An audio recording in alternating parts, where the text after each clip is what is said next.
चलेगा बच्चों, एक बार फिर से आप लोगों का हार्दिक स्वागत है यूथ क्लास पे। जैसा कि मैंने आपको बताया था कि जीएस में हम लोग आगे करेंगे, ठीक है।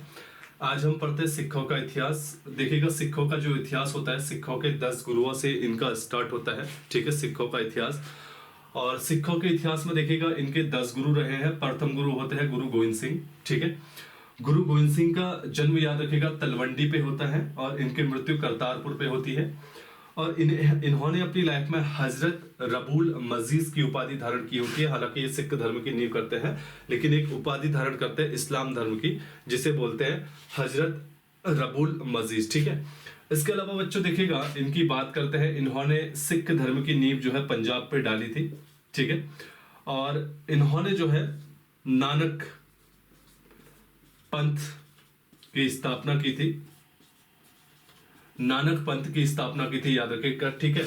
इसके अलावा देखा होगा आपने, गुरु नानक देव जो थे सिखों के प्रथम गुरु, ये उत्तराखंड में रीठा मीठा साहिब, ठीक है, रीठा मीठा साहिब, और दूसरा जो नानक मत्ता है, ठीक है, नानक मत्ता है, वहां पे आए हैं अपनी हिमालय यात्राओं में। पहले नानक मत्ता आए, उसके बाद रीठा मीठा साहिब जो चंपावत में इनका फेमस गुरुद्वारा है, वहां पे आए थे, ठीक है, याद रखिएगा। तो इन्होंने जो है जो कौन सा नानक पंथ चलाया था, जिसकी स्थापना इन्होंने की थी। इन्होंने बच्चों लंगर व्यवस्था तो शुरू की, ठीक है, लंगर व्यवस्था जो है उसको शुरू किया। लंगर व्यवस्था को किसने? गुरु गोविंद सिंह ने। लेकिन लंगर व्यवस्था को ये जो है स्थायी नहीं कर पाए, ठीक है, स्थायी मतलब परमानेंट नहीं कर पाए। कुछ समय के लिए खोली फिर बंद कर दी, तो लंगर व्यवस्था इन्होंने स्थायी नहीं की, याद रखिएगा। तो इस तरीके से गुरु नानक देव के जो दूसरे शिष्य थे, जिनका नाम वैसे लहना था, याद रखिएगा, ठीक है, मूल नाम लहना था। तो इन्होंने अपने जो दूसरा शिष्य था जिसका नाम था लहना, उसको सिखों का अगला जो है गुरु बनाया था, ठीक है। तो सिखों के पहले गुरु में ये रहा। और दूसरा गुरु गोविंद सिंह जो थे, वो दिल्ली सल्तनत के शासक इब्राहिम लोदी के समकालीन थे, ठीक है। कई बार आता है कि सिख धर्म की नींव किस शासक के समय पड़ी थी, तो इब्राहिम लोदी के समय पड़ी थी। और सिख गुरु जो थे वो इब्राहिम लोदी के समकालीन थे, याद रखिएगा, ठीक है। इसके बाद सिखों के दूसरे गुरु जो है लहना अगले गुरु बनते हैं, याद रखिएगा। सिखों के दूसरे गुरु जो होते हैं लहना बनते हैं। और लहना जो होते हैं, याद रखिएगा, अंगद नाम से, समझ में आना, अंगद नाम से अगले सिख गुरु बनते हैं।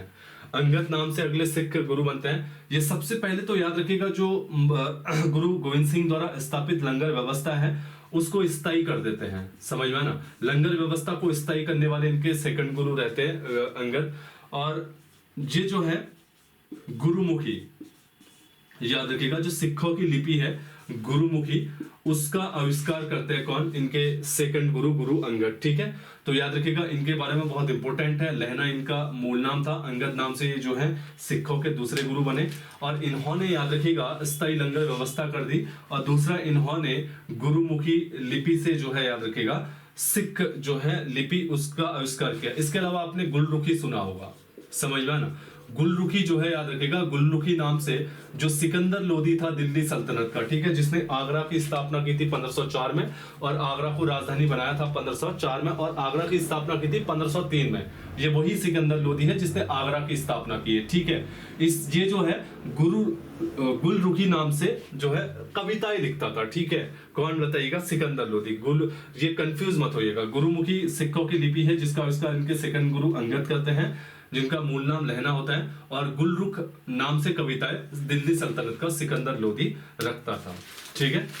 इसके बाद सिखों के तीसरे गुरु आते गुरु अमरदास। काफी इंपोर्टेंट है गुरु अमरदास, याद रखेगा। गुरु अमरदास सिखों के तीसरे गुरु बनते हैं, तीसरे नंबर के। देखिएगा, गुरु अमरदास जो सिखों के तीसरे गुरु बनते हैं, तो इनसे जो है अकबर, ठीक है, इनकी बेटी होती है बीबी भानी। बीबी भानी इनकी बेटी होती है। तो बीबी भानी को जो अकबर होता है वो 500 बीघा, ठीक है, 500 बीघा जमीन जो होता है वो, मतलब 500 बीघा जमीन जो है वो डोनेट करता है, ठीक है। इसके अलावा जो अमरदास होते हैं, ये जो है कहते हैं कि सिख गुरुओं से तभी मिलोगे जब आप लंगर, समझ में ना, जब आप लंगर करके आओगे, तो लंगर करने के बाद ही किसी भी व्यक्ति को जो है गुरु से मिलने की जो है परमिशन दी जाती थी अमरदास के टाइम से। इसके अलावा देखिएगा बच्चों, अमरदास ने सिखों के जो सिख धर्म है उसके प्रचार प्रसार के लिए अलग अलग जगह 22 गद्दियां जो है स्टैंड की थी, 22 गद्दियां लगाई थी। बहुत इंपॉर्टेंट है, याद रखेगा। जो सिखों के तीसरे गुरु थे, इन्होंने एक तो ये कर दिया कि जो लंगर व्यवस्था है, बिना लंगर व्यवस्था किए यानी बिना लंगर का खाना खाए आप गुरु से नहीं मिल सकते, पहला पॉइंट। दूसरा पॉइंट, इनकी बेटी थी बीबी भानी, इसको अकबर 500 बीघा जो है जमीन देता है अमृतसर शहर बसाने के लिए, लेकिन इनके कार्यकाल में वो हो नहीं पाता है, याद रखिएगा, ठीक है। इसके अलावा ये जो है 22 गद्दियां लगाते हैं, समझ में है ना, 22 गद्दियां लगाते हैं और सिख धर्म के प्रचार प्रसार के लिए। और इन 22 गद्दियों में हर एक गद्दियों में महंत की नियुक्ति करते हैं, ठीक है। और महंत जो होता है एक पद होता है, आपने देखा होगा कि हमारे उत्तराखंड में भी महंत का पद होता है। ये लोग उस टाइम पे क्या करते थे, याद रखिएगा, जो महंत का पद उत्तराखंड में है, ये लोग जो हिमालय यात्रा क्रम में जो हमारे जैसे कैलाश मानसरोवर यात्री आते थे, जहां जहां स्टॉप करते थे, तो ये लोग गांव के प्रत्येक लोगों से नाली के हिसाब से जो है अनाज लेते थे और उन लोगों की रुकने की व्यवस्था और खाने की व्यवस्था करते थे। लेकिन यहाँ पे पहली बार जो है 22 गद्दी लगाकर महंत की नियुक्ति करने वाला व्यक्ति अमरदास था, ठीक है, सिखों का तीसरा गुरु। इसके अलावा याद रखिएगा बच्चों, इसने क्या किया था, एक बावड़ी का निर्माण करवाया था, ठीक है। कहा जाता है कि इन्होंने जो बावड़ी का निर्माण किया था, उसका पानी पीने से सारे रोग दूर हो जाते थे, ऐसा कहा जाता है इतिहास में, समझ में आया ना। तो याद रखिएगा, काफी इंपॉर्टेंट है। 22 गद्दियां लगाई, सिख धर्म का प्रचार प्रसार करना बड़े लेवल पर गुरु अमरदास ने शुरू किया। इसके बाद इनके अगले गुरु आते हैं रामदास, चौथे नंबर के, याद रखिएगा, चौथे नंबर के सिख गुरु होते हैं रामदास। याद रखिएगा, रामदास के समय भी अकबर इनसे प्रत्यक्ष मिलने आता है, अकबर इनसे प्रत्यक्ष मिलने आता है। जो जमीन बीबी भानी के टाइम पे अमृतसर वाली उनको दी रहती है, तो उस जमीन में अमरदास, याद रखिएगा, अमृतसर शहर की स्थापना कर देते हैं। किसकी? अमृतसर शहर, अमृतसर शहर की स्थापना करते हैं, याद रखिएगा। इस अमृतसर शहर की स्थापना इनके चौथे गुरु रामदास की द्वारा की जाती है, ठीक है। दूसरा जो रामदास थे बच्चों, याद रखिएगा, इन्होंने, ठीक है, अपने जो शिष्य थे उनसे जो है टैक्स लेना शुरू किया था। शहरों के निर्माण के लिए क्या लेना शुरू किया था? टैक्स लेना शुरू कर दिया था।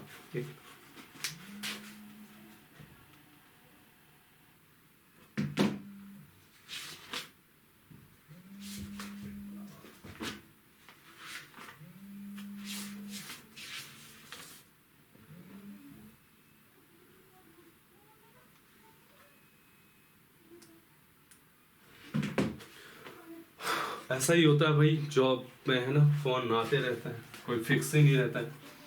तो टैक्स लेना जो है शुरू करते हैं, मतलब वो आध्यात्मिक टैक्स नहीं लेते, ऐसे लेते हैं, ठीक है। इसके अलावा बच्चों जो रामदास होते हैं, याद रखेगा, ये अमृत शहर की नींव डालते हैं, ये बहुत इंपॉर्टेंट है, ये सारी चीजें लिख लीजिएगा, ठीक है। साथ ही याद रखिएगा, जो रामदास होते हैं ये गुरु के पद को पैतृक कर देते हैं। ये बहुत इंपॉर्टेंट है, क्वेश्चन आता है कि सिखों के किस गुरु ने गुरुओं का पद पैतृक किया था, तो वो सिखों के चौथे गुरु रामदास थे। इन्होंने अकबर के टाइम पे जो बीबी भानी के टाइम पे दी गई जमीन थी अमरदास के टाइम पे, उसको प्रत्यक्ष रूप से यूज में करवाया और उसको मैं अमृतसर शहर बनाया, ठीक है। और अमृतसर शहर का पुराना नाम रामदासपुर था, याद रखिएगा, क्या था? रामदासपुर था, ये लिख लीजिएगा, ठीक है। अमृतसर शहर का पुराना नाम रामदास था, याद रखिएगा, ठीक है। इनने गुरु के पद को क्या कर दिया? पैतृक कर दिया। अब इनके जो पांचवें गुरु होते हैं, यहां से क्वेश्चन बनता है, गुरु अर्जुन देव। कौन? गुरु अर्जुन देव, याद रखिएगा, मैं फटाफट करवा रहा हूं, ठीक है। गुरु अर्जुन देव जो होते हैं, इन्हें सच्चा बादशाह कहा जाता है, याद रखिएगा, क्या बोला जाता है? सच्चा बादशाह कहा जाता है, ठीक है। दूसरा याद रखिएगा बच्चों, जो अमृतसर शहर की स्थापना रामदास द्वारा की जाती है, उस अमृत शहर में ये हरमिंदर साहिब गुरुद्वारे का निर्माण करते हैं, हरमिंदर साहिब गुरुद्वारे का निर्माण करते हैं। साथ ही वहीं पे उसी अमृतसर शहर पे अमृतसर सरोवर यानी कि अमृतसर तालाब का जो है निर्माण करते हैं, याद रखिएगा, ठीक है। अब ये जो है ना, इन्होंने पहली बार सिख धर्म में आध्यात्मिक कर लेना शुरू किया, आध्यात्मिक कर लेना अपने शिष्यों से शुरू किया। यह आध्यात्मिक कर इनकी संपत्ति का, इनकी शिष्यों की संपत्ति का 1/10 होता था, याद रखेगा, ठीक है। सच्चा बादशाह हरमिंदर साहिब गुरुद्वारे की स्थापना की, हालांकि ये मीर कादरी द्वारा की गई थी, ठीक है। मीर कादरी जो था, इसका वास्तुकार था, बताया जाता है इस गुरुद्वारे का, ठीक है। अमृतसर सरोवर की स्थापना की और आध्यात्मिक कर शुरू लेना। इसके अलावा याद रखिएगा बच्चों, इन्होंने जो जहांगीर था इसका बड़ा पुत्र था खुसरो, समझ में आया ना। खुसरो ने जहांगीर के टाइम पे विद्रोह किया था और जहांगीर जो है खुसरो से चिढ़ता था, तो जो अर्जुन देव है, अर्जुन देव ने खुसरो को जो है आशीर्वाद दिया था विजयश्री का। तो इस उपलक्ष्य में जहांगीर इनसे चिढ़ा और जहांगीर ने इन्हें मृत्यु दंड दिया था। याद रखिएगा, क्वेश्चन आता है कि किस मुगल बादशाह ने अर्जुन देव की हत्या करवाई थी, तो यह हत्या की थी वो कौन था, जहांगीर। और इसी व्यक्ति ने इनके बड़े पुत्र जहांगीर के बड़े पुत्र खुसरो को आशीर्वाद देने के उपलक्ष्य में गुरु अर्जुन देव की क्या कर दी, हत्या करवा दी, ऐसा कहा जाता है। ठीक है, याद रखिएगा। अब आते हैं हरगोविंद सिंह, गुरु हरगोविंद सिंह लिखेगा। इसके अलावा गुरु अर्जुन देव की बात बताओ तो इन्होंने 1604 में सिखों का जो आदि ग्रंथ होता है, याद रखिएगा, ठीक है, सिखों का जो ग्रंथ है आदि ग्रंथ, जैसे ईसाइयों का बाइबल है, हमारा गीता है, उसी प्रकार से सिखों का आदि ग्रंथ होता है। तो 1604 में गुरु अर्जुन देव ने सिखों के आदि ग्रंथ की भी रचना की। काफी इंपोर्टेंट है कि किस सिख गुरु ने जो है सिखों के आदि ग्रंथ का निर्माण किया था, तो वो सिखों के कौन से गुरु थे, 5वें नंबर के गुरु अर्जुन देव। इसके बाद आते हैं हरगोविंद सिंह, ठीक है, हरगोविंद सिंह आते हैं।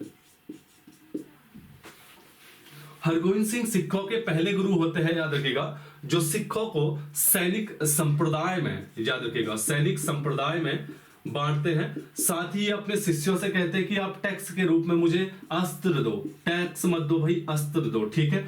साथ ही हरगोविंद सिंह ने जो है अमृतसर में 12 फुट ऊंचा, बहुत इंपोर्टेंट है, याद रखिएगा, 12 फुट ऊंचा अकाल तख्त का निर्माण किया, अकाल तख्त का निर्माण किया। ये क्वेश्चन बहुत इंपॉर्टेंट है, याद रखिएगा, आपसे पूछा जा सकता है कि अकाल तख्त का निर्माण किसने किया, तो इनने किया अमृतसर में। बाकी शस्त्र लिए अपने शिष्यों से सैनिक संप्रदाय में बांटा। इसके अलावा इन्होंने अपने शिष्यों को मांसाहार यानी मांस खाने के लिए एग्री कर दिया कि अब आप मांस नहीं खा सकते हो, यानी कि सिखों के 1 से 5 गुरु तक किसी ने भी नॉनवेज या मांसाहार के लिए किसी को भी एग्री नहीं किया था, हरगोविंद ने किया था। इसके पीछे रीजन बताया जाता है सैन्य संप्रदाय, क्योंकि जिस तरीके से जहांगीर ने इनके 5वें गुरु अर्जुन देव की हत्या कर दी जाती है और सिख संप्रदाय साइलेंट रहता है, तो इसको देखते हुए ये सिख सैनिक और शिष्यों को कहते हैं कि मांस खाओ, जिससे आप में एनर्जी आएगी और धीरे धीरे हम जो है सैनिक संप्रदाय में कन्वर्ट कर देंगे अपने आप को। और इन्होंने सैनिक संप्रदाय में कन्वर्ट ही कर दिया अपने समुदाय को, और इसके बाद धीरे धीरे ये लोग भी जो है लड़ना शुरू कर देते हैं यहाँ से अन्य शक्तियों से, ठीक है, गुरु हरगोविंद सिंह के टाइम से, याद रखिएगा।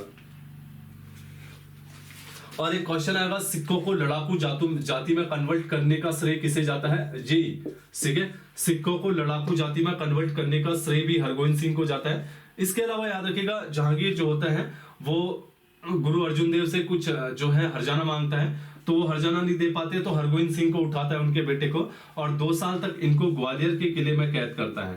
बोलता आजा भाई, तुम्हारे पिता ने तो हरजाना नहीं दिया, तू दे। ये नहीं दे पाते हैं तो इनको भी 2 साल तक ग्वालियर के किले में जो है जहांगीर वो कैद कर लेता। क्वेश्चन ये भी आता है कि किस सिख गुरु को जहांगीर ने 2 साल तक ग्वालियर के किले में कैद किया था, तो वो गुरु हरगोविंद सिंह, ठीक है।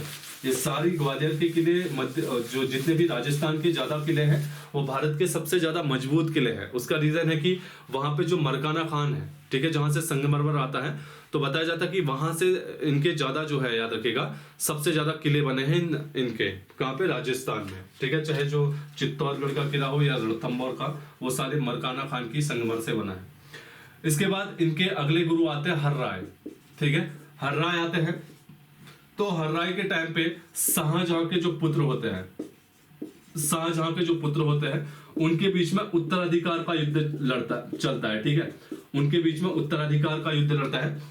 तो सामूगढ़ का युद्ध जब होता है, याद रखिएगा, सामूगढ़ का युद्ध जो होता है वो दारा सिकोह वर्सेस औरंगजेब के बीच में होता है, और ये सामूगढ़ का युद्ध जो होता है ये उत्तराधिकार का युद्ध होता है। तो इसमें हारने के एवज में जो है हर्राय इनसे मिलता है, हर्राय से मिलता है कौन, दारा सिकोह। तो इतने में चिढ़कर जब औरंगजेब जो है उत्तराधिकार का युद्ध जीत जाता है, तो हर्राय को दिल्ली बुलाता है। हर्राय जा नहीं पाते हैं, हर्राय देखिएगा अपने बड़े पुत्र राम राय को औरंगजेब से मिलने भेजते हैं, ठीक है। अब राम राय जाते हैं तो राम राय औरंगजेब के सामने मिलते हैं, तो वो अपने आदि ग्रंथ जो होता है सिखों के, इस ग्रंथ को भी झुठला देते हैं, क्योंकि इसमें इस्लाम के लिए कुछ नेगेटिव पॉइंट लिखे होते हैं, ऐसा औरंगजेब का मानना होता है। तो औरंगजेब कहता है पहले इसे क्लियर करो कि तुमने नेगेटिव अप्रोच क्यों लिखा हमारे लिए। तो गुरु राम राय कहते हैं ऐसा कुछ नहीं है भाई साहब, ठीक है, आप टेंशन न लो, कुछ नहीं लिखा है।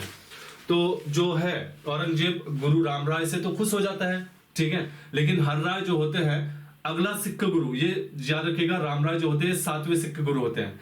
8वें सिख गुरु बनना होता है रामराय को, लेकिन आदि ग्रंथ को ये झुठलाते हैं। इस एवज में इनके पिता इससे चिढ़ जाते हैं और सिख समुदाय इनसे चिढ़ जाता है, तो इनको गुरु का पद नहीं देते हैं। अब हर्राय अपने 6 वर्षीय पुत्र, याद रखेगा, 6 वर्षीय पुत्र हरकिशन को सिखों का 8वां गुरु बनाता है। और यहीं से मैंने आपको बताया था कि यही रीजन है कि इनको गुरु नहीं बनाया जाता रामराय को, तो इनकी व्यवस्था करता औरंगजेब। और औरंगजेब जो है सनद देता है और कहता है कि आप पंवार वंश के शासक फतेह शाह के यहाँ जाके बस सकते हो।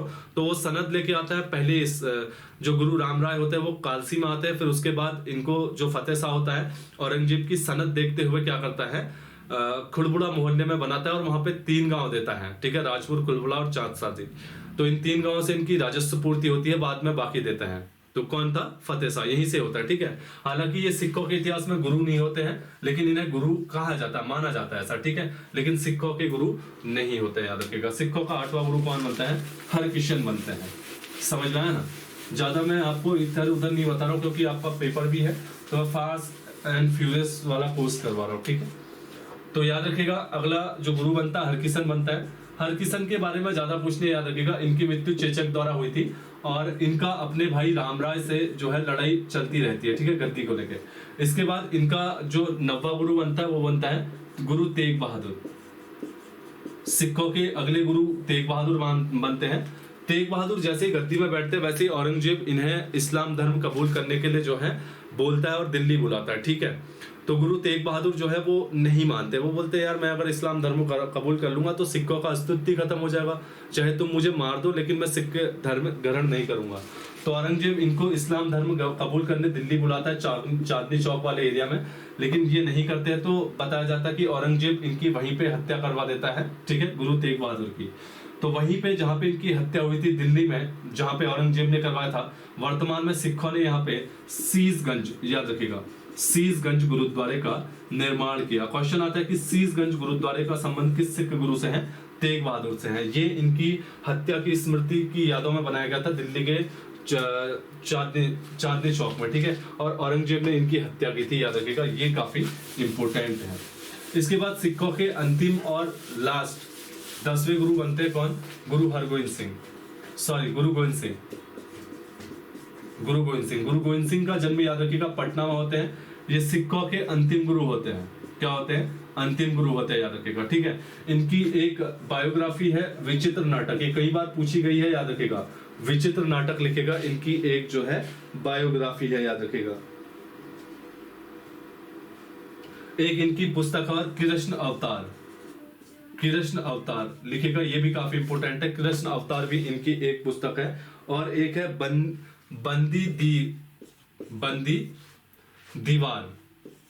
बंदी दीवार। तो गुरु गोविंद सिंह की 3 पुस्तक है, बंदी दीवार, विचित्र नाटक इनकी बायोग्राफी है, और कृष्ण अवतार जो है, याद रखिएगा, ये भी इनकी किताब है।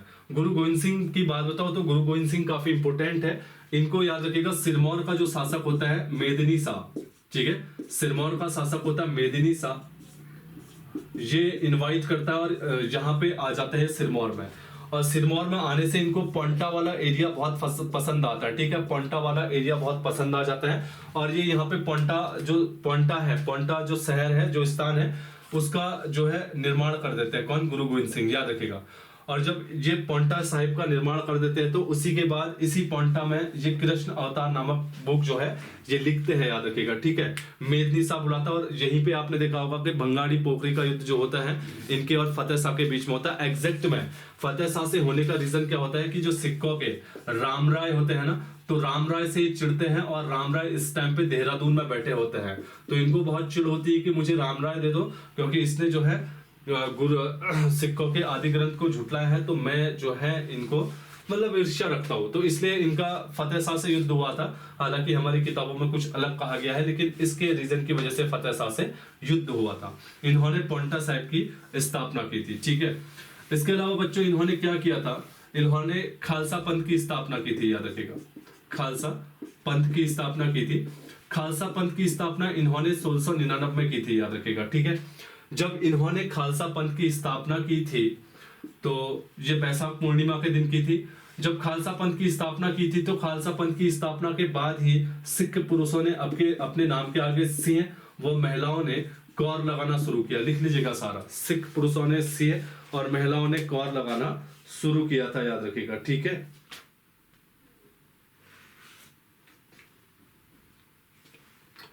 और यहीं पे इन्होंने सिखों को 5 चीज धारण करने के लिए कहा था, कंगा, कच्छा, केस, कृपाण व कड़ा, ठीक है, कड़ा। कंगा, कच्छा, केस, कृपाण और कड़ा इसी खालसा पंथ की स्थापना के दौरान कहा कि ये धारण करोगे। इसीलिए जो कृपाण है ना, ये धारण करने के लिए किया था ना आर्टिकल 25 के तहत, याद रखिएगा, आर्टिकल 25 के तहत सिर्फ सिख धर्म के लोग ही जो है कृपाण धारण कर सकते हैं। इसके अलावा आर्टिकल 19 आपने सी सुना होगा, उसमें कहा गया है कि आप विद्रोह जुलूस करेंगे लेकिन बिना हथियारों के रहित। लेकिन जब सिख लोग रहते हैं तो कृपाण वो धारण करते हैं, तो वो जो है आर्टिकल 25 के तहत आर्टिकल 19 में उनको छूट मतलब मिल जाती है कि आप कृपाण धारण कर सकते हो करके, है ना। इसके अलावा देखिएगा इनके मुगलों के साथ युद्ध हुए। आनंदपुर का पहला युद्ध, आनंदपुर का दूसरा युद्ध। जो आनंदपुर का दूसरा युद्ध हुआ, लिख लीजिएगा, आनंदपुर का सेकंड युद्ध हुआ। इसमें इनके 2 बेटे थे, जोरावर और फतेह शाह, ठीक है। इनके 2 बेटे थे, जोरावर व फतेह शाह। तो जोरावर व फतेह शाह को सरहिंद का जो मुगल सूबेदार होता है वो जिंदा, याद रखिएगा, दीवार पे चिनवा देता है गुरु गोविंद सिंह के दोनों पुत्रों को आनंदपुर के सेकंड लड़ाई में, याद रखिएगा, ठीक है। और आपको बताया गुरु गोविंद सिंह जो है हेमकुंड भी आए हैं, समझ में ना, नॉट हेमकुंड, हेमकुंड आया है। और हेमकुंड के सामने ही जो झील है वहां से लक्ष्मण गंगा निकलती है, आपको पता है ना, ये वही हेमकुंड है, ठीक है। और सामने ही यहाँ पे लक्ष्मण मंदिर है हेमकुंड के एग्जैक्ट में सामने। तो सिखों के 10वें गुरु जो है वो हेमकुंड भी आए थे, गुरु गोविंद सिंह, ठीक है। इस प्रकार से सिखों के जो है 10 गुरु के बारे में लिख लीजिएगा सारे फैक्ट, कुछ भी पूछा जा सकता है। इसके बाद याद रखिएगा बच्चों, सिखों का जो गुरु का पद होता है गुरु गोविंद सिंह जो है समाप्त कर देते हैं। इसके बाद सिखों का जो नेतृत्व होता है वो बंदा बहादुर के हाथों में आ जाता है। किसके हाथों में? बंदा बहादुर के हाथों में आ जाता है, ठीक है। सिखों के 10 गुरु के इतिहास के बाद आप सिखों का अगला लीडर पढ़ेंगे तो उसका नाम है बंदा बहादुर, ठीक है। बंदा बहादुर जो था जम्मू एंड कश्मीर का व्यक्ति था। इसके बचपन का नाम लक्ष्मण दास था। सारा चीज लिख लीजिएगा, इसके बारे में पूछते हैं। लक्ष्मण दास था लिखिएगा, ठीक है।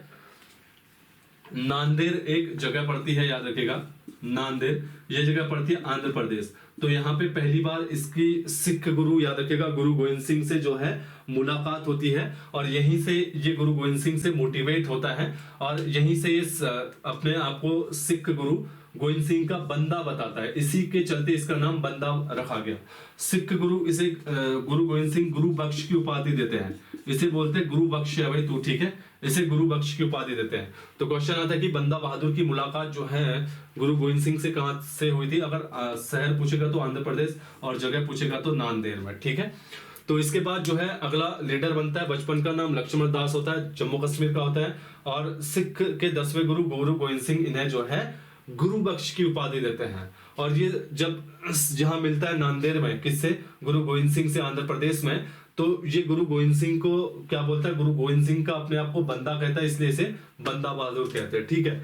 जैसे ही इसके हाथ में सिखों की लीडरशिप आती है तो इसका पहला मोटिव रहता है कि जिन्होंने सिखों को परेशान किया है, ठीक है, जिन्होंने सिखों को परेशान किया है, सबसे पहले उस शक्ति को हम जो है उसके प्रति हम जो है सैनिक, मतलब कह सकते हो कि विद्रोह करेंगे और आक्रमण करेंगे।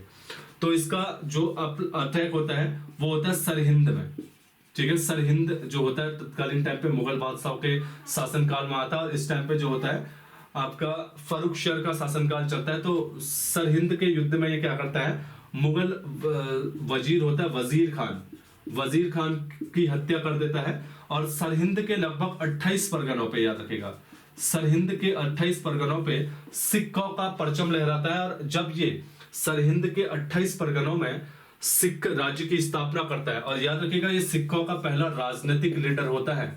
आपसे क्वेश्चन आएगा कि सिखों का पहला राजनीतिक लीडर, वो तो जो 10 थे वो धार्मिक लीडर थे, समझ में ना। ये पहला सिखों का राजनीतिक लीडर होता है, याद रखिएगा। जब ये सरहिंद में वजीर खां को पराजित करता है तो यहाँ पे जो है 28 परगनों पे अपना राज स्थापित करता है और 28 राज्य स्थापित करने के साथ ही यहाँ पर ये पहली बार जो है सिक्कों के सिक्के, यानी कि सिक्कों के सिक्के मतलब रुपये जो पैसे होते हैं उनका जो है क्या करते हैं प्रचलन करता है। और पहली बार सिक्कों के सिक्कों में याद रखिएगा गुरु नानक पहले गुरु व अंतिम गुरु गुरु गोविंद सिंह की जो है मूर्ति मतलब फोटो बनाता है। तो क्वेश्चन आता है कि किस व्यक्ति ने अपने सिक्कों पर गुरु गोविंद सिंह व गुरु नानक देव की जो है स्मृति वो बनाई थी, तो वो बंदा बहादुर है। और कैसे बनाई थी? सरहिंद में विजय करने की एवज में जब उसने 28 परगने जीते थे, तो इस एवज में इसने यहाँ पे जो है सिक्कों पर गुरु नानक देव और गुरु गोविंद सिंह के क्या किए थे बताइएगा, सिक्के जो है चलाए थे। समझ में ना, उनके फोटो लगभग कह सकते हो कि उसमें बनाई हुई थी। इसके बाद 1716 में याद रखिएगा मुगल सत्ता जो होती है, मुगल शासक होता है फारूक शेर, लेकिन इस टाइम पे जो पूरी सत्ता संभालता है वो संभालते हैं सैयद बंधु। ठीक है, सैयद बंधु। तो सैयद बंधु इन्हें पकड़ के लाते हैं और बंदा बहादुर की जो है हत्या कर देते हैं। याद रखिएगा, बहुत इंपॉर्टेंट है, लिख लीजिएगा।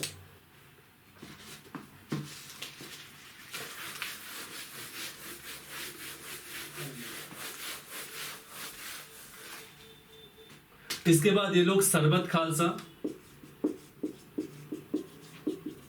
व गुरुमत्ता, ठीक है, जैसे ही बंदा बहादुर की मृत्यु हो जाती है तो सिख जो समुदाय होता है उसमें सरबत खालसा व गुरुमत्ता जैसी पद्धतियों का प्रचलन होता है। ये है क्या, मैं आपको बता दूं।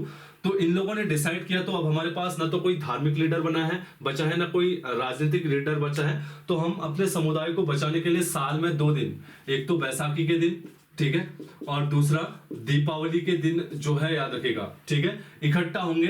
तो इकट्ठा होने के लिए इन लोगों का जो नाम था वो था सरबत खालसा। सरबत खालसा के अकॉर्डिंग ये लोग बैसाखी और दीपावली के दिन इकट्ठा होते थे। और गुरुमत्ता के अकॉर्डिंग ये लोग जब इकट्ठा होते तो अपने समुदाय के भले के लिए जो फैसले लेते थे उन्हें ये लोग गुरुमत्ता कहते थे। समझ में आया ना? तो क्वेश्चन आ सकता है, याद रखेगा।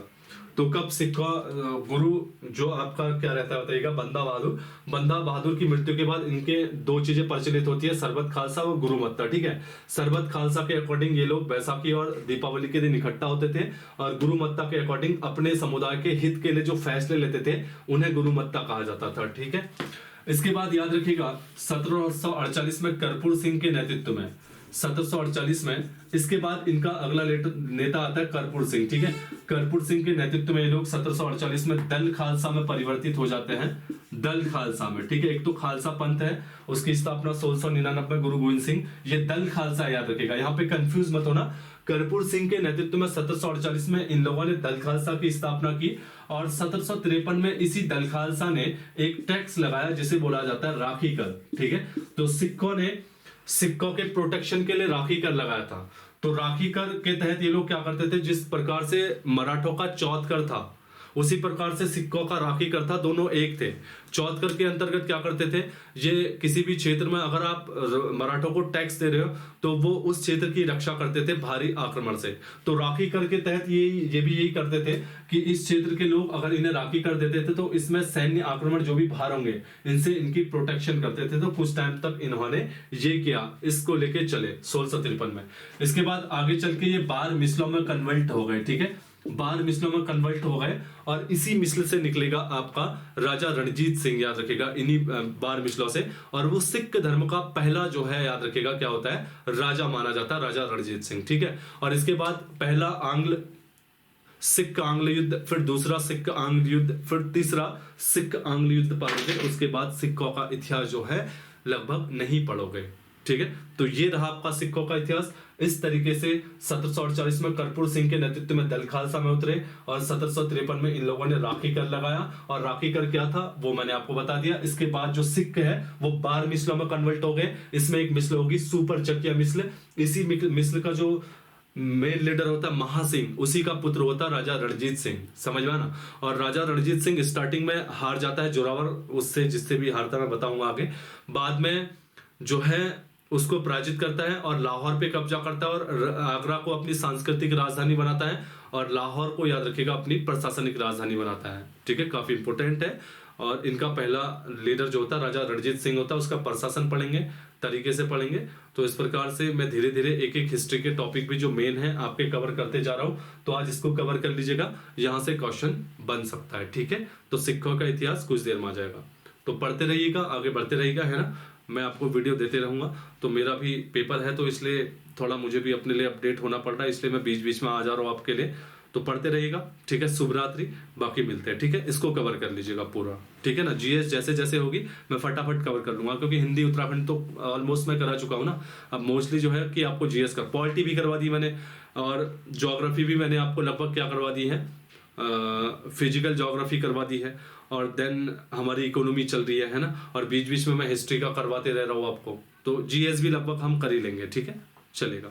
सभी लोगों को शुभ रात्रि, ठीक है। मेहनत करें, आगे बढ़ें, और फालतू चीज़ों में ध्यान ना दें, ठीक है। मैं तो यही कहूँगा। चलेगा।